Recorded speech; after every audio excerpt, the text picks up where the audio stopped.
on va parler un petit peu de cinéma. On parle C'est pas de, sur non, les- on les parle de atomes, là, en fait. ravioles et Mais c'est c'est pas pas téléphérique. Là, ça tourne en fait, ça va aussi être sur le site.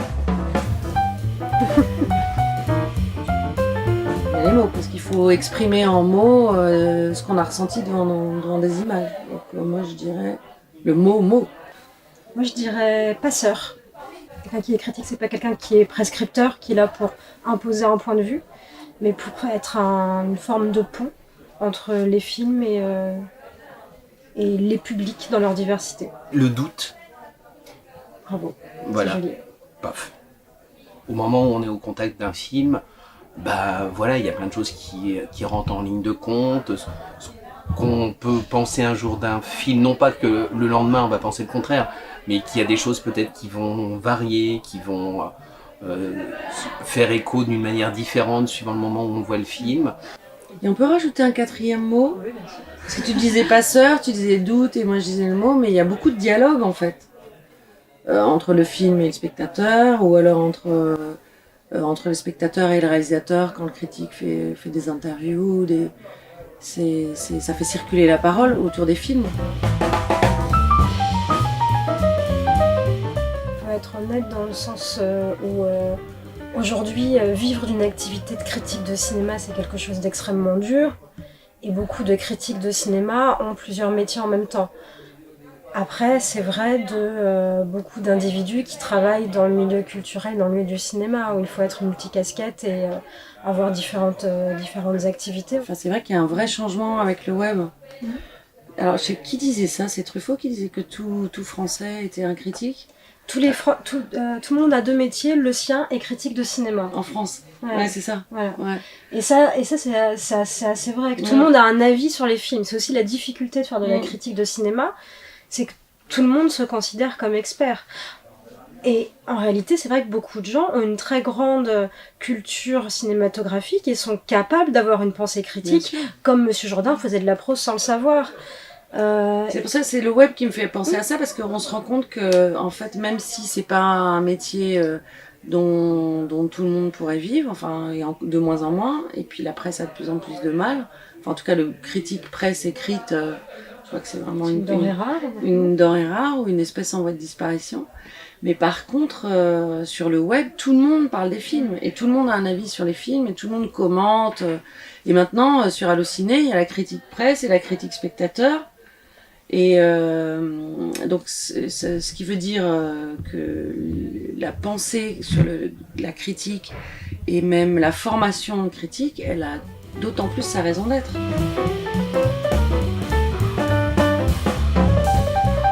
Je sais pas, parce que moi en fait j'ai pas du tout de formation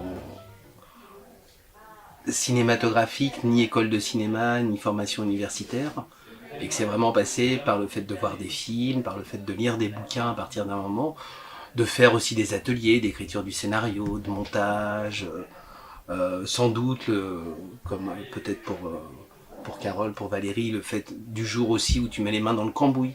Je pense que, et ça doit pas te faire dire, sous prétexte que c'est difficile de faire un film, que pour autant tu dois du coup être vachement gentil tout le temps et compagnie. C'est que simplement d'un seul coup tu te confrontes à la réalité de la chose. Donc à chaque étape de création, le dialogue avec les gens qui sont tes partenaires pendant que tu fais un film. D'abord le producteur au tout début, puis après si tu as un coréal, puisque moi c'était un cas spécifique de film d'animation, et comme je dessine pas, j'anime pas, évidemment j'avais un certain handicap.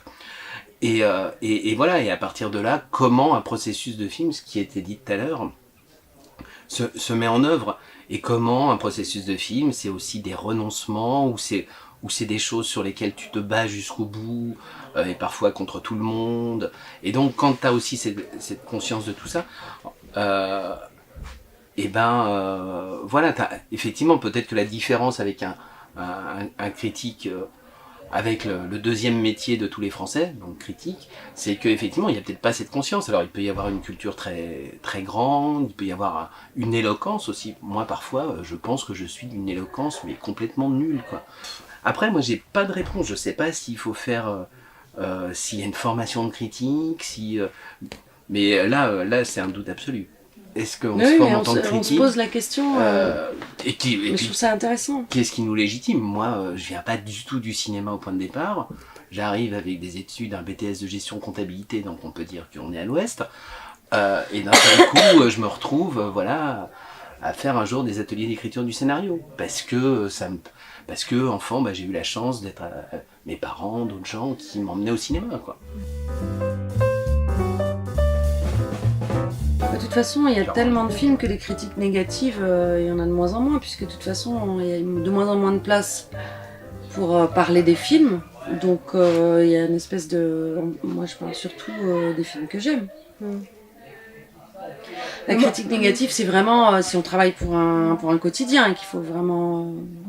Parce que sinon, de toute façon, il n'y a plus de place. C'est vrai qu'on a le choix de pouvoir écrire sur des films qu'on a envie de défendre. Ouais. Il y a cette idée, et je pense que ça quelque chose dont on n'a pas parlé, mais il y a quand même une dimension militante dans le fait d'écrire sur le cinéma. Parce qu'effectivement, ça peut paraître un peu,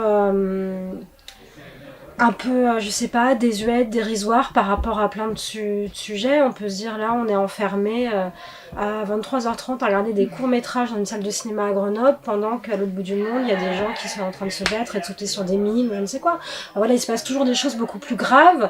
Il y a des sujets peut-être beaucoup plus importants sur lesquels il faudrait écrire que le cinéma. Donc c'est un acte militant d'écrire sur le cinéma et de défendre l'art, et qu'en même temps le cinéma, je pense, est par essence forcément toujours politique, même s'il n'aborde pas de sujet politique. Donc c'est une forme d'engagement perpétuel, d'écrire et de laisser une trace de tout ce qui a été créé, de tout ce qu'un certain nombre d'individus ont pris du temps de créer, avec des difficultés, de la sueur, des budgets complexes à monter. Et c'est vrai que moi, quand il y a des films, on va dire des films un peu discrets, un peu fragiles dans leur production et leur distribution, auxquels j'accroche pas, je fais le choix de pas écrire. Moi, ça m'arrive souvent de dire aux attachés de presse, j'écrirai pas parce que je veux pas faire du mal à ce film. Après, je suis pas mégalomane, je sais que peu de gens me liront de toute façon, donc ça fera pas du mal à la sortie du film. En revanche, ça peut faire mal au réalisateur qui va lire le texte, et rien que pour ça, j'ai pas forcément envie d'écrire quelque chose qui peut être perçu avec une certaine violence, même si c'est pas l'intention que j'y mets. C'est vrai que moi, parfois, un film que j'aime pas, mais auquel j'ai rien à reprocher dans l'esprit, mais bon, c'est pas ma came, parce que c'est quand même des choses qui arrivent, c'est la part subjective. Je vais dire non, j'en parlerai pas, quoi, parce que moi, l'émission est mensuelle, à Radio Libertaire, on est tous bénévoles. J'ai pas perdre du temps à parler d'un film qui m'intéresse pas plus que ça, alors qu'à côté, je vais avoir envie de défendre d'autres choses, quoi, que ce soit un petit film discret, comme disait Carole, ou un blockbuster, parce que pourquoi pas aussi défendre un blockbuster. Mais par contre, si c'est un film qui m'agace, ou dans lequel je considère qu'il y a du foutage de gueule, et il n'y a pas d'autre mot, c'est bon, quoi. Il faut arrêter de prendre les gens pour des cons, et il faut y aller. Et là, ça peut être assez rude et violent, quoi. Alors, comme c'est du direct, en plus, je sais très bien qu'à Radio Libertaire, on n'est pas super écouté par les instances cinématographiques, mais bon, on y va, quoi, parce qu'il faut arrêter aussi, quoi, de prendre les gens pour des cons, de dire le public de toute façon il ne comprend pas, le public il attend des trucs, le public il sait pas ce qu'il attend. Mais il faut donner les moyens à des films de pouvoir s'exprimer, parce qu'effectivement, quand on parle de 20 sorties par semaine, elles se font pas toutes dans les mêmes conditions. Donc quand on est à 10 copies face à 400 copies, c'est pas la même chose. Donc le côté militant, c'est aussi de se dire, ça veut pas dire que le film à 400 copies est pas bien, mais peut-être que c'est le film à 10 copies qui va avoir besoin. Et comme de toute façon, celui à 400 copies, dans un certain nombre de médias mainstream, il va être présent, c'est peut-être pas la peine de perdre du temps avec, sauf s'il y a effectivement un vrai foutage de gueule.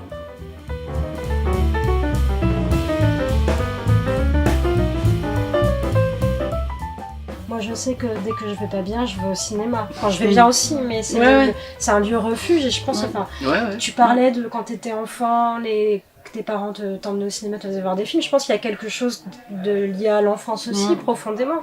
Se dire que la salle de cinéma, c'est un lieu de sérénité, qui permet de découvrir plein de monde. Et là, je dis des choses qui sont des lieux communs, mais en même temps, c'est important de revenir à ça, originellement. Pourquoi on continue à aller au cinéma? On a dit plein de fois que le cinéma allait mourir à cause de la télévision, à cause du streaming. Malgré tout, on continue à faire plein de festivals. En France, il y a énormément de festivals de cinéma, même des festivals de courts-métrages. C'est la preuve aujourd'hui. Il y a toujours des films qui sortent en salle plus que jamais. Netflix a débarqué et on a eu l'impression que Netflix allait tout avaler sur son passage. Et pourtant, non.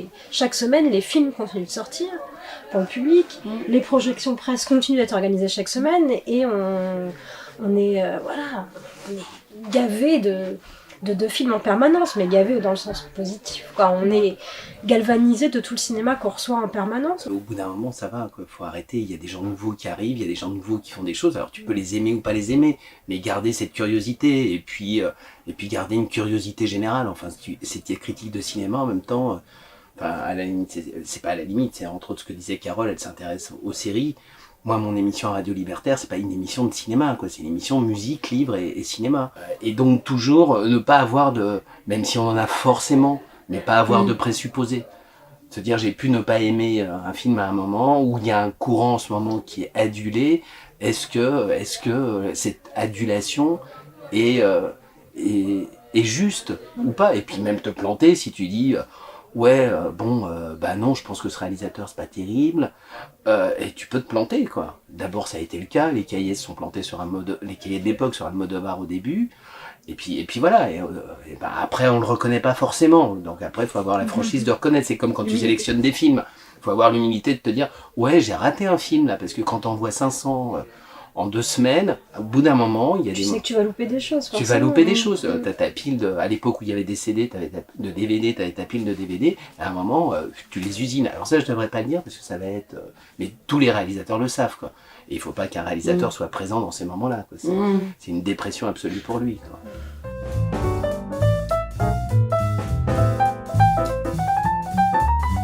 Moi, ce que j'aime pas, c'est les moments où on se sent contraint à une immédiateté de la pensée. Alors parfois en sortie de projection presse, mais surtout dans des situations de festival, et je pense qu'à Cannes c'est le lieu où c'est à son paroxysme, où les gens sont à peine sortis de la salle de cinéma et ont déjà un avis, généralement 140 caractères. Donc Twitter a un peu tué le temps de la pensée. Et en ce qui concerne la critique de cinéma, je trouve ça assez violent. En tout cas, moi, ça m'angoisse beaucoup, ça m'oppresse beaucoup ces moments-là. Et c'est assez douloureux, en fait. L'impression qu'il faudrait absolument avoir un avis très rapidement, être capable de connecter toutes ces connaissances de cinéma. Et c'est là, à un moment donné, on peut atteindre les limites de ses capacités d'expertise.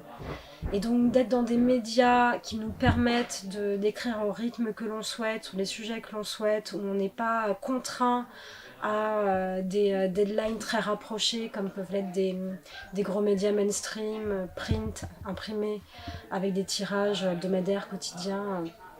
C'est aussi, ça fait du bien en fait. Cette pluralité aujourd'hui de médias, ça nous permet de sortir de cette espèce d'injonction à avoir une pensée immédiate et qui est forcément complètement stérile, réductrice et voilà, et je pense que écrire sur le cinéma, c'est sortir un petit peu d'une époque où on ne vit que par notification et par hashtag. Voilà, de se libérer du hashtag. Pour donner du temps et la forme à la pensée, qu'elle soit écrite ou qu'elle soit oralisée à la radio. Et le développement de beaucoup de podcasts travaille de ces dynamiques-là aussi. Il y a beaucoup de youtubeurs maintenant qui sont... très intéressant et très pertinent au cinéma.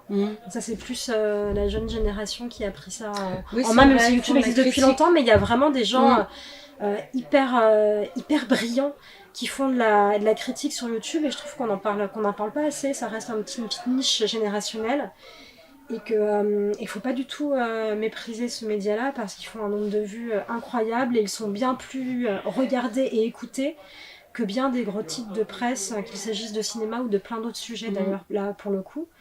Et voilà, et je trouve qu'on vit une époque formidable dans la pluralité des supports à notre disposition pour mieux penser les cinémas et mieux penser les œuvres audiovisuelles dans leur diversité, et qu'on en est encore qu'au tâtonnement en fait. Donc c'est assez grisant finalement. Donc non, le cinéma n'est pas mort, et la presse non plus, mais... Ça, c'est une super conclusion. Mais bon, quand même, certains films, c'est vraiment du foutage de gueule. Et on peut le dire à l'écrit, dans une émission de radio et en podcast, pour pouvoir le sampler et le passer en boucle. C'est une bonne idée, ça, j'avais pas pensé à ça. Au Grand Renard, par exemple. Ouais, non, c'est pas mal.